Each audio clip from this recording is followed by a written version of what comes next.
L'inattendu, ça m'a toujours semblé être un sujet qui était mal aimé en fait. On est dans une civilisation, en particulier dans les entreprises, où au contraire il faut planifier. Et on a presque tendance à croire que chaque fois que l'inattendu arrive, ça veut dire que quelqu'un n'a pas fait son boulot. Je m'appelle Philippe Gabillier, je suis professeur de psychologie et de management à l'ESCP Business School depuis maintenant pas mal d'années et avec une spécialité sur tout ce qu'on appelle la psychologie et le management positif.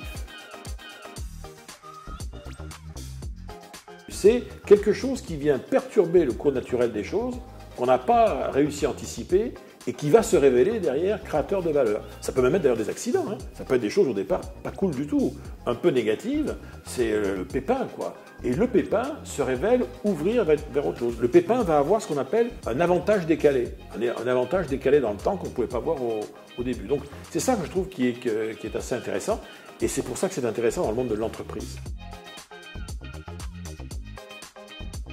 Parce que l'entreprise, ça ne fonctionne pas à l'imprévu. L'entreprise, ça fonctionne au plan. L'anticipation, la planification, le plan d'action, etc. Or, n'importe quel entrepreneur aujourd'hui l'admet. Dans des temps un peu turbulents comme on est en ce moment, la plus grande surprise que puisse vous faire un plan d'action, ça va être de se dérouler comme prévu. Donc on sait qu'on est de toute façon, on va être confronté à des aléas, mais on ne sait pas lesquels. Et c'est là où ça devient intéressant.